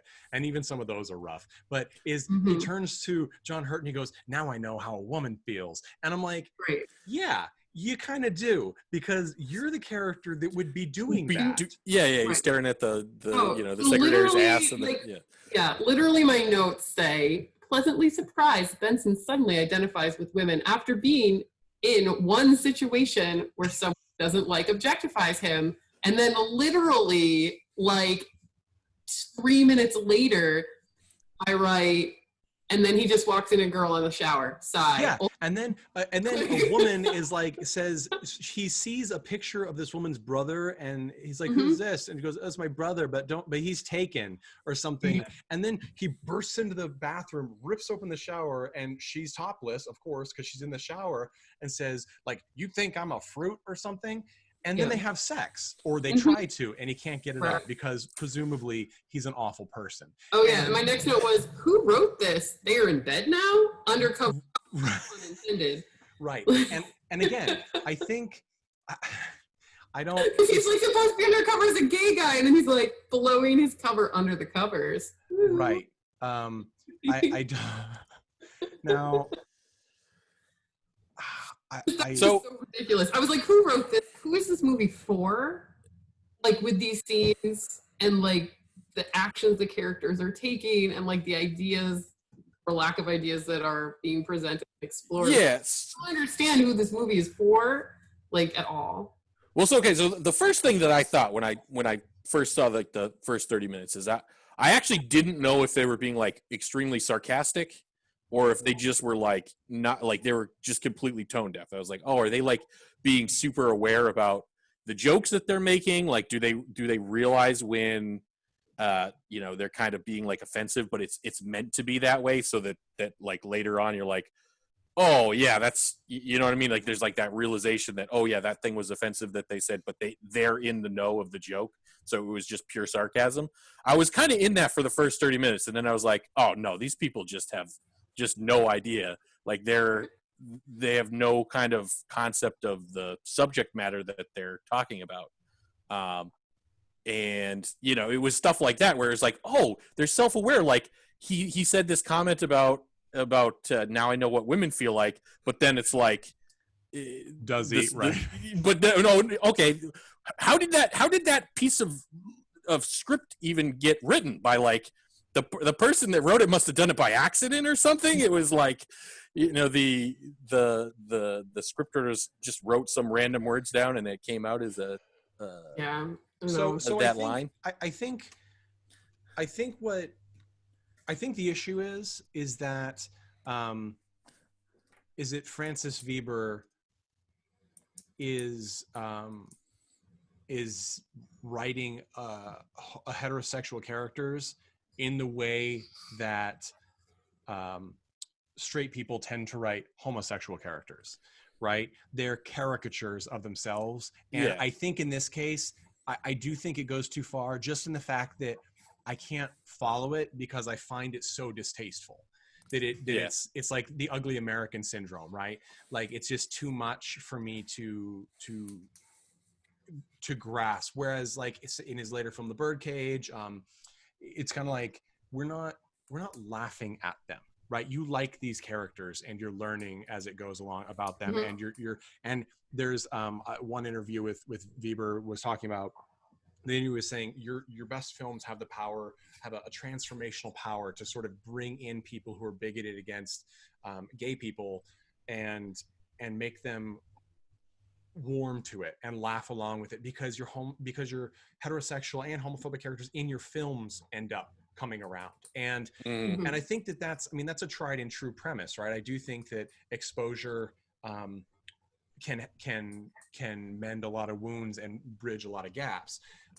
This one, there are problems. Now, when I started the film, my hopes just leapt out the window because no matter how good John Hurt's voice is and how good he is as an actor, it was painful to see the ridiculousness play out on screen in such a way. And also, Ryan O'Neal's character is verbally abusive. Right? Like he says things, like he says faggot all the time. Like, even in 1982, like granted, I'm a child of the 80s, so I was not privy to this, but I don't see other movies using that term as flippantly as Ryan O'Neal. And I wonder too, if because it's written by a man who I believe is gay, if he felt more capable to do that, because frankly, he's probably heard that film from straight people over and over and over again. Right. So for me, someone who's like, well, you shouldn't use that word. Like, that's not nice. It's derogatory. He's like, oh, well, I'm sorry. I hear this all the time. And so it's sort of like as a heterosexual man, I don't have a place to back up my feelings because it really doesn't affect me. So I thought it was interesting to see that, but it does make Ryan O'Neal's character just a garbage human. Let's I do the Kerwin does throw it back at in the term faggot when throwing buttons, but he says it's like it was kind of in this adorable like flirty sexy way that he says it, and I didn't know if that was meant to give us like an inner look. I don't know. Like it was right. I don't know what's making fun of gay people and what's for the heterosexual benefit and what's like because Kerwin is the smartest one, right? Like he's the smart one and he's the one you like. But he also has these things that are very stereotypical, right? Like, I mean, he's a great housekeeper and makes great food. Now, those things are not like they may be considered feminine in the old school American ideology, but they're not bad traits. But essentially what happens is as they live together, right? Not only does a potential friendship kind of grow, but they try and do this comedic play between, oh, well, Ryan O'Neal is the traditional man and John Hurt becomes the traditional woman. And they even go so far as to when O'Neal's character starts dating the murder suspect and sleeping with her, like John Hurt becomes jealous. And that's where I was having a hard time, was like, I'm like, okay, like you're sort of, you could do this. I didn't see it that way at all. Like go. Well, so basically he's cooking, like the biggest scene is he's cooking dinner, right? And Ryan O'Neal has these great scenes where he's like, you bastard, you made, you know, like this great, like he really loves his cooking. And that was adorable. Those scenes were actually, I found very charming. And it was nice to see them getting along and seeing Ryan O'Neal's character see the value and abilities of John Hurt's character. But then you have the scene where before they know that she's the murder suspect, the photographer for this gay men's magazine, who all of the victims have been models for, she goes out with Ryan O'Neal's character, and when they're going out, Hurt's character comes in and is like, "But what about my dinner?" And he goes, "Well, it'll keep, right?" And she goes, "I mean, I don't know about the crab." And then he's like, "Oh, why don't we have dinner here?" And he's like, "No," and he just walks away. And you're just like, oh, like it felt very much like there was supposed to be he's jealous or offended that he wants to spend time with anyone else. I think they could have played it. Oh, really? Because I read it so like literally I was just like, it was their 1 week anniversary dinner. First of all, like he made this adorable dinner to celebrate like 1 week undercover, like in their bungalow apartment, and they're doing all the thing. They're super great Palm Springs style apartment. Yeah. What? Yeah. And Benson's supposed to go out and get milk, and like there's this like whole dynamic where it's like they're clearly getting comfortable, and maybe there's some, I don't know if Benson's seen as like heterosexual roles or he's forgetting that. I think both maybe, right? Like a little bit. Or like maybe he's like some underlying. So I actually wrote my own subtitle for this movie. Closeted gay cop falls in love with partner. That's no. That's very clearly not what happens. Okay, no, so let me finish. Closeted gay cop falls in love with partner and nearly ruins investigation, while he also finds time to launch a mediocre modeling career and prove himself is not gay by trying to sleep with women. So this is about Benson, like obviously, like not Kerwin. Kerwin's gay, but like I don't know. I just felt like. Let me just say that I love. If that had been the film, I would have been sold on this. But that's very clearly not the film by this horrific ending. Let me just say that both of you clearly have the let's rewrite this movie for the betterment of the film gene, and I love it. And but it's like I was so mad because Benson's supposed to go out for milk and then come back and have this adorable 1 week surprise, like anniversary dinner, and like sees like the photographers in the lobby or like she's bringing him walking up the stairs, and literally like Benson like turns around, he's like, I'm bringing her to dinner and I'm gonna fuck her. Like right. And let's again what about the milk? Let's again state the confusion of the fact that she's supposed to believe he's gay. Like I don't understand. Like I mean, there was another character that explained that she tried to break up couples in the past. Right, and Al that's what she does. She's bad news. Yeah, she breaks up couples. But like, she didn't have to put any effort in, though. I think that was the confusing part. Is like, you know, he was like instantly like flirting with her and like sure. And I mean, you know, and that character you're talking about is sort of there's actually so he's the other gay character in the film who has several scenes, and he's the one that we're kind of implied that Kerwin it could be Kerwin's partner. He's clearly interested in Kerwin, but Kerwin is kind of like And Jeff, you mentioned earlier that that you thought it was like, I'm like, I don't like laughing at like someone being made uncomfortable, like for a valid reason, like Ryan O'Neal's character getting touched on the table. Hold on, because this was interesting to me, is that we have this weird parallel that they don't really handle very well, I don't think, where right after that scene where he gets fondled, Ryan O'Neal's character then I guess you could call it seduces the naked woman. I mean, assaults or seduces, I don't know. And they're lying in bed afterward, and she's like, it's okay, it just happens sometimes. And clearly he wasn't able to get an erection. And then then O'Neal's character is just trying to, basically he says at this party, he's like, Kerwin, stop complaining, go have sex with this guy and find out what happened.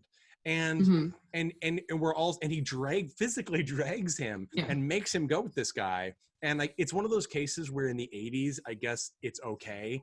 But like now you'd be like, whoa, what? And then afterward, he's like, so did you close the deal or what? And he's like, I couldn't make it work. And like, okay, so they both are so uncomfortable. with their situation. And they have this interesting thing where Kerwin is clearly uncomfortable with his own being gay, like with his own homosexuality, right? Yeah. He doesn't want to be physical with people. He's scared of it. He doesn't want anyone at the police station to know that he's gay, even though it's clear everyone does. And that, I feel like that sort of non-sexual partnership is what could have been working if you were to elevate this movie to a higher level, between Ryan O'Neal, who's just oblivious and likes living with someone who's a great cook and a housekeeper, and Kerwin, who's like, oh, well, I can't have what I want, which is a happy, successful relationship because I'm gay. And so I'm getting almost everything I need having this pseudo relationship. And I think that that's what they were trying to go for. But the movie doesn't have the intellectual intelligence to be able to put that in any sort of framework that as the audience will really be able to easily understand. And so instead it devolves into but I made dinner. And it's like, oh, get out of here, you queen. Like, that's the sort of ridiculousness that it devolves into. And then we get this scene, which is the one where I already don't like O'Neal's character. And then we get this obnoxious scene where Kerwin has just found out that there's a lot of rumors in the gay crowd that this woman is bumping off these guys because they've been blackmailing her. And which is a pretty good lead, right? Because she has access to all the people that have been murdered, and it's supposedly a photographer that's doing it. So we get this scene when Kerwin tries to tell O'Neal's character. Actually, first he tries to tell Benson's character via phone that like she's trouble and here's why, and he goes, I'm having sex with her, and hangs up. So this is him coming in the next day. I'm sorry about last night, but I only disturbed you because I stumbled onto something.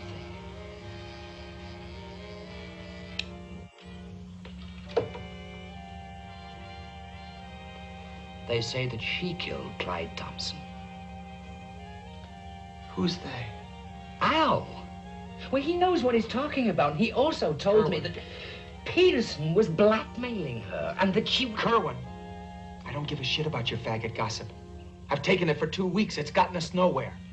Give me a break and leave the girl out of it. Oh, you never believe anything I say. Yeah, so it's just, first off, okay, it's called kikiing, not faggot gossip, Ryan O'Neal. That was a very inappropriate term. But what gets me is this is that point where it's supposed to be the rupture in the relationship, right? The one that's been growing, and all of a sudden it's severed by one of the characters because he's like, I like this woman, I can't have this happen, blah blah blah blah blah. And it's so blundering that I couldn't handle it. I was like, oh, you idiot. Like, just, I hope she kills you. Like, I hope she kills you. Kerwin moves on with his life, and we just get out of this hellhole. And it doesn't happen that way. There's two other elements, though, that I chose this clip for. One, that backtrack music. I can't remember the name of the song, but it's playing all the time in Fallout 3, and it runs through my head 24/7. And also, John Hurt's voice is so freaking good. I could listen to him read the phone book. Like, it is so fantastic. And that is like, that's why he does so well on stage and screen. And it's very strange to see him. This is actually considered by most his career blunder. And there's a couple of reasons that I don't necessarily think that's fair. But what were your guys' take at this point in the movie? Like, I mean, we clearly know now. We didn't have all the information, but we know that she's bad news. And what were we supposed to do with that? I'm like, I just imagine being in the theater, staring at the screen or the drive and being like, do I need to watch the rest of this? Yeah. Actually, I wrote that down. I was just like, honestly, from this point on, there wasn't much. It felt like I was just writing out one of a million scripts. Yep. Oh, okay. Here's the problem with everything. So the ending of this movie is fucking atrocious. Yeah, yes, it is. I mean, truly horrific. On a technical level as well, I felt. But yeah, everything. Okay. Oh my god. So what I was thinking at this point is, I'm certain I've wasted this entire time on this film and I'm not going to get this time back. That was what I was thinking, because when I first started watching this film, here's where I was. I was like, okay, this is a buddy cop film. I get it, right? Like it's what's on the poster the poster board. Sorry, the words, and so then it even starts off like I can deal with like uninspired characters that are from the 80s that just are very ignorant and hateful. Fine, it's from the 80s. I can deal with that. But the premise of a buddy cop film, there's a couple things that are happening. One, you have tension between the characters. You got it. You got this a homophobic character and a gay character, and they're put into this thing together, right? So there's that tension between the characters that breeds like conflict, and really that conflict was coming from one direction, which made that one character very, very unlikable. That's a good and the other person was just very likable. So usually there's a little bit more back and forth. There was no action in this film. Almost every buddy cop film has action. You balance the comedy with action. It works because tonally action and comedy just they're not like at odds. Drama and comedy are at odds, and that's what this film kind of was trying to do. Tell that to Judd Apatow. No, I mean it. Tell that to Judd Apatow. I mean, but he maybe does it with a little bit more of a deft hand. But we love you, Judd. I understand what you're saying, but you know what I mean. Like, it's very difficult to do those two things because they're just tonally very antithetical. You end up with like a scene that's very like serious, and then like the next scene, this man's taking off his clothes in like I don't even remember what he was, but then he has to get an erection for the photographer, and that's supposed to be funny. It creates this very strange like what am I watching? Like, am I supposed to be like having a good time, or am I supposed to be like uncomfortable because this is like a drama and like I'm supposed to be feeling things? It becomes confusing to your what you're overall trying to get into the film and like feel the feels that they're given to you. Okay, so then we have these two cops. One of them's not a cop. Why is one of them a records clerk? They had to like make this really like almost sitcom maddening premise for this film where this like records clerk, it has to go undercover. Like, that would never happen. It's like absurd, but I guess like the idea is you can't have a gay character be a cop. Like, it wouldn't make sense or something. Like, it was too inconceivable. As Mark Twain said, humor is tragedy plus time, and this movie, in this film, time has no meaning. So it's just tragedy played as humor in these little moments and microaggressions throughout the entire film. And and then it gets to the end where there's supposed to be a twist. But to be honest, I'm going to be completely honest, I didn't even understand the twist. I didn't understand who this other party was coming in. So that you think it's the photographer, but it turns out she killed one guy because he was blackmailing her because he knew something about another guy and photos, and that guy shows up and kills her, and then he's like, I killed the others and I'll kill you because blah blah blah, because I have a rough voice, and that's what we know about the killer. And then and that's it. And you're just like, it's a new character. It's essentially like, Bob was the murderer. Oh, okay. Who's Bob? He's the interesting. Man. Yeah. No, it's a ridiculous thing. And there's the scene that I abhorred probably more than any other, which is the bad guy, the man has O'Neill in his gun sights, and he's like, I'm going to shoot you. And Kerwin is outside in a tree with a handgun, and he's having trouble holding and firing the gun because he drops it. Because I guess as a homosexual, his wrists are at this point so limp that they're just flailing around like one of those balloon arms men. Like, it's ridiculous. Like, he's a police officer, he could fire a gun. John Hurt can fire a gun. This character. Well, I mean, but like, he was a records. Like, did he even have any gun training? And like, not to say like if you didn't get gun training, you still don't flail and like drop a gun into the sand. I would assume so. Here's the thing. if you'd asked me like 6 months ago, I'd have said, of course, police officers have at one point handled a gun. Maybe he's not super comfortable with it. But these days, with Black Lives Matter and hearing how much training and reasonable abilities police officers have across the board, I'm not saying this to everyone, but no, I no longer have faith that he knew how to use a gun. And I can't, like, I mean, you know. Yeah, and that guy wasn't black. That so wasn't of course even, he can't shoot him. That is not the worst part of the film, though. I feel very strongly about this. Okay, so after he fumbles the gun, this trained police officer gives away his position. He like looks at him and like he's like, are you gonna shoot? And like gets the gunman, like this new character, to turn around and shoot Kerwin while Kerwin finally like is able to shoot back. It is 100% Benson, Ryan O'Neal's character's mistake that gets Kerwin shot. That is correct. Absolutely. Okay, and then so Kerwin's shot on the beach, and you know Benson kind of jogs out until he can see him, and then like pauses, and then has this like very slow, like not panicked, or there's no like agency there, like, oh, I need to save my partner that shot. He just like kind of slowly walks up and kneels next to him, and then begins my most hated moment of this entire film, because this is a trope that's used a lot, and this is by far the worst version of this in any film. I haven't seen all the films, but this is the worst version of this in any film. I'm putting it out there. This is the worst version of this. So he leans down and then gives this like patronizing speech about wanting to move in with Kerwin, and you know, like, oh, you're gonna cook for me and clean up my apartment, and we're gonna be great together. I'm paraphrasing, but that's basically what he says. Mm-hmm. And then a bunch of other cops show up. You know, he didn't like get there and like, you know, make sure like he's like calling for help or like making sure that an ambulance is coming or any of that stuff. His way of saving him, this character, is leaning down and telling him that like he I don't know, wants to move in with him essentially.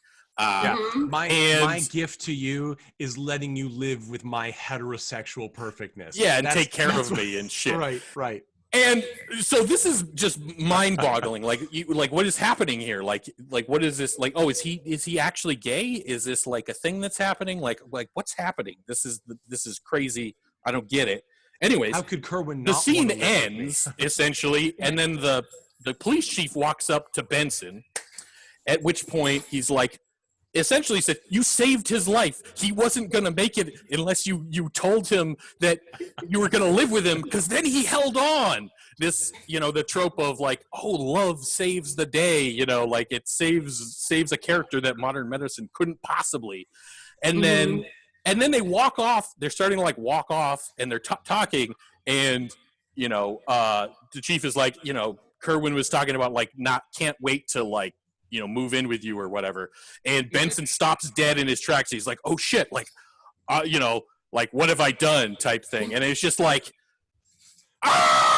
the only thing, see, I have a different impression. It was beautiful and perfect, and the only thing that would have made it better is if the next scene was cut to a judge banging the gavel and going, in my opinion, you must honor the dead man's wish and move in with Kerwin. Bang, bang, bang. And then we start a new, like, crappy sitcom premise. So we've talked a lot of shit about this movie, and there's a good reason. But I will say there's a couple of things. First off, full frontal male nudity was in this film. Mm-hmm. And I was totally blown away that this buddy cop movie from the 80s that is otherwise written like it's sort of for like families, like it's a weird, it's not very hard edge or anything. I mean, it's not 48 Hours, right? Like it doesn't have that weird racial charge that Nick Nolte and Eddie Murphy did. It's just, it wants to be, I think, maybe, but it's not that kind of movie. Full frontal male nudity, and as this gay man who O'Neal's supposed to be seducing is like skinny dipping kind of in the water on the beach at night, and then they all get arrested, and then we get a complete rehash in a much nicer way of the film, the scene from Cruisin' where the potential suspect is being abused by the cops, we get this scene where Kerwin and O'Neill are still undercover and being put into a cell with the man, and the cop rips the blanket off him and he's naked and he forces them all into the cell and they're all laughing at him. And this is what happens. Why don't you give him his clothes back? Come on, can't you see he's shivering with cold?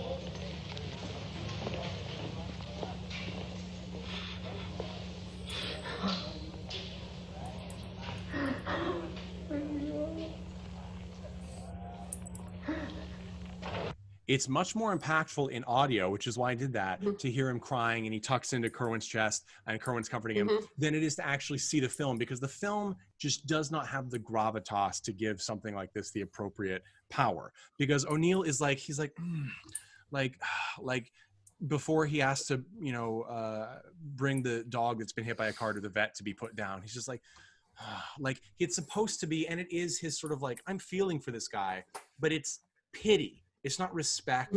It's not understanding. It's pity. And it doesn't really work that way, because it still gives, I guess my whole problem with the premise is that O'Neill seems to always have the power of being the one in charge. Now, that is societally accurate, most likely, especially at this time. But it leaves a bad taste in your mouth. And so I went through and I tried to find contemporary reviews of this movie, and they were not good. They didn't like this movie.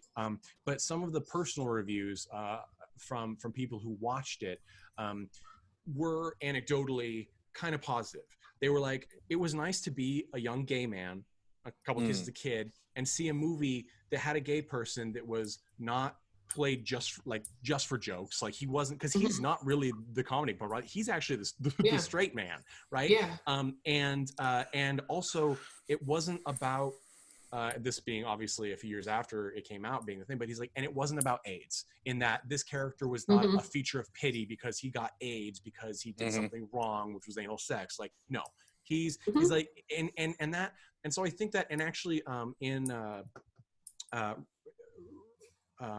Siskel and Ebert did a sort of a overview of films that sort of brought about gay culture and visibility to LGBTQIA stuff, plus in film and television. And this was actually one of the films that they featured in it. And so I think that the sheer act of representation, as well as the fact that John Hurt, who even at this point was a fantastic and much beloved actor, playing a character that is gay and he's smart and he's in pain, right? Like, he looks like he's in pain almost the whole movie. He's hiding all the time. Like, he's not comfortable, and he sort of looks like a potential victim all the time, which makes it uncomfortable. But also, I mean, we can infer, at least at this point in our social consciousness, the reason for that. Like, I feel like he knew, like Hurt knew, like, well, that's what this character is. He's been hiding his whole life, and he works at a place where he stays out of everyone's way and hopes that they don't realize he's gay, right? Like, that's a tough way to live, I can only imagine. So there's some interesting bits and pieces that I can see how this movie could have had an impact, and why it was. I mean, frankly, the premise for the 1980s of a straight man who doesn't really understand or respect homosexuality and homosexuals, paired with a man who is a smart, intelligent man and a capable officer, that could have actually been a fantastic platform. And much in the way you could argue 48 Hours was, right? Like, Nick Nolte is not a nice guy, but he's white and he's a cop who's jaded, and Eddie Murphy is kind of a two-bit crook, and they end up having this weird forced friendship and respect for each other is sort of the idea, you could argue. And so in this movie, you really could have had that, and it's very by the numbers, and as we've discussed in the first, but I think it's more so a relic of a almost there moment that falls back on too many tropes to actually have, for me, had much power that way. I will say the middle of the film is much more tolerable than the beginning and the end, because that's when O'Neill's sort of homophobic tendencies take a backseat to his understanding and liking O'Neill. He like softens a little bit, right? Yeah, briefly. He softens for John Hurt's character. I like to think that he was falling for him. If that had been the movie, it may have worked. It still wouldn't have been a good movie. The thing that would have made this a good movie is you just kind of stick to the by the numbers, like buddy cop thing. You have two people that have tension. They're kind of forced to bond, and they become close, and even kind of like protect each other at the end. Yeah, like not like give away the location of the other person. To a gunman, you know what I mean? It's O'Neill's character is a terrible police officer. He's awful in all regards. He does nothing well. He does nothing right, and he can't. Why he was sent undercover, I don't understand. Like, clearly the police chief was like, "Hey, this guy's a super homophobe. Let's fuck with him." Like, that's. You want to hear my theory on that again with the rewrite? Yes. Okay, so I was just like, you're taking my thunder away here. This is my thing on the show. Mandy, I'm gonna have you back. I'm gonna have you back in 2 weeks. Jeff, you can take. Can you see where you got it from, though? Can you see where you got it from, though? Older sister, older sibling. All right. So anyway, God. Right. So listen. Kudos to the police chief. I wonder if he was reading that Benson was gay and trying to set the two of them up the whole time. Not all likely. I mean, I didn't pick anything up like that, but more likely he's just supposed to come off as trolling Benson and not homophobic. But I was just like, I could totally see the trolling bit. Like the chief is like, look at this like extremely closeted like gay cop. Like there's this guy that works in records, and like they would just be this perfect balance for each other. I'm gonna send them undercover. He he he. I would have loved to see the scene where he first tells Kerwin the job, and he's like, listen. Okay. Yeah. We all know Benson's super gay. Okay. But he's not willing to accept himself. So I need you to handle this. Okay. I need you to keep him away from women because he's going to try and swing back and prove that he's straight to make daddy happy. It's not going to work. That would have been that could have been the twist. It would have been brilliant.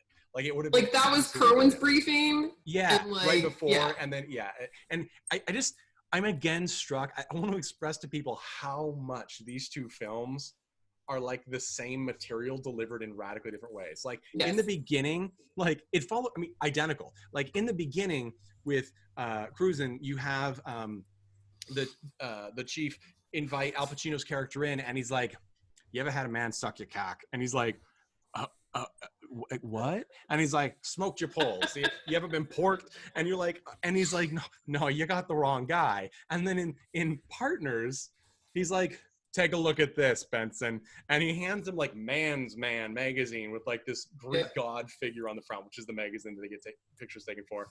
And he's like, what's that do for you? And he's like, not my type, And you're like, but it's the same exact premise. Like, let me check if you're gay first. Like, why? What's the what in either of those cases? What would have been different if he'd said like, absolutely, like I totally love it, like every day. Like, what would have changed in that at all? Like, but if they're both there, which makes me think, Jeff, that you're right. That well, I mean, it was there for our benefit, right? It was to set them up as a straight character. Yeah, exactly. Which, frankly, as the American movie watching audience, we would have just assumed they were straight, because that's our typical.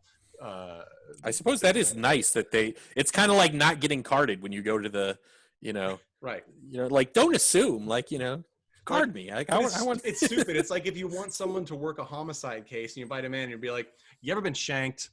You ever kill someone? You ever slit their throat? No? All right. Well, this guy did. So let's find him." Like, it doesn't make any sense at all. Okay. We've railed on this film. Like I said, I actually think, in a way, like the film, which we'll talk about in a future episode, My Mom's a Werewolf, things like that, these weird 80s comedies that are forgotten, because there's so many 80s comedies that we remember. In fact, I'd hazard to say we remember more 80s comedies than any other era comedies. It's when we as a culture in America really solidified what we think is funny, I guess. There are these weird misses, and I think they're worth seeing. Like, this is my take from this. If you want to see a relic of early gay representation in film, and you're a John Hurt fan, okay, or if you like the Birdcage and you want to see something that is weirdly similar in some ways but so radically different because it's from the same writer, watch Partners. It's weird. It's not, there was no point where I was like, if I have to watch the next scene, I'm going to dig out my eyeballs. Like, there wasn't that. but it's not a good movie. So you have to go in understanding that. Otherwise, you will be radically disappointed. Jeff, Ask what me. do you think? Ask What do me. you think, Jeff? Who would you recommend this film to and why? Don't watch the film. I watched it for you, and now you don't have to do it. Like, honestly, like, Kerwin's character is very good, and John Hurt, like, knocks it out of the park. But that's it. That's, like, the only thing that's of value in this film. Everything else, like, every other decision in this film was wrong. Every single one. From the music to, like, the choice of tone to, like, the acting choices to the script to the goddamn ending that was horrific. Everything was wrong. Every choice was wrong. Don't watch the film. You don't need it. I didn't expect you to pick this hill to die on, but okay, well, let's go for it. Mandy, who would you recommend this film to and why? Oh man, I'll just take it a step further from what Jeff said, and I would recommend that people watch our rewrite that Jeff and I will put out in a couple years, like possibly, Partners 2. Yeah. Right, yeah, Partners 2. On Kickstarter now. Like, yep, let's go. Let's crowdfund this. Yeah. Ryan O'Neal's not doing anything. Yeah, but this actually was pretty garbage. It made me really mad as a woman, as an LGBTQ ally. Like, it was hard to watch. I really was hoping for anything positive to happen towards the end, and it didn't. Yeah. I want to make a note also. Every single woman in this film either had a close-up of their ass or they showed their tits. Every single woman, like, including extras, also, I think. And I'm going to be honest, not sexy at it. Like, there's no sex appeal in this film whatsoever. Like, just, nope, nothing at all. Nothing at all. The topless scene for the woman is so completely shocking because it's such a disturbing scene to watch this 6 foot tall, 4 foot wide white guy rip open a woman's shower and be like, I'm not gay. Like, that's the prelude to a murder, not a romance. Okay. Right. So, like, it was very off-putting. It was very off-putting. Thinking about it, Mandy, I actually recommend people watch this film just to write fan fiction because you inspired me. I think the fan fiction for Partners is going to it's through the roof. Jeez, I've been doing this for weeks. Jeff, timeout. You have to be in a timeout. All right. I'm getting some sibling rivalry, like, brewing up. Exactly. Thank you. All right, we're gonna wrap this up. That's been our episode for Pride Month. Again, head over to coltonclassicpodcast.com. Please follow us, like all our material. If you have any suggestions on either films or, hey, maybe you want to be a guest, please email us at coltonclassicpodcast@gmail.com. I'm Nate Wyckoff. With me has been Jeff Tucker and Mandy Longley. I'm gonna have the Chud play us out. And as always, all the clips in this podcast were used for review purposes and are the property of their respective owners. You can check out more about The Chud Band at facebook.com/The Chud Band. And as always, you are welcome to donate to coltonclassicpodcast.com. It is a fantastic thing that we do, and I hope you like it.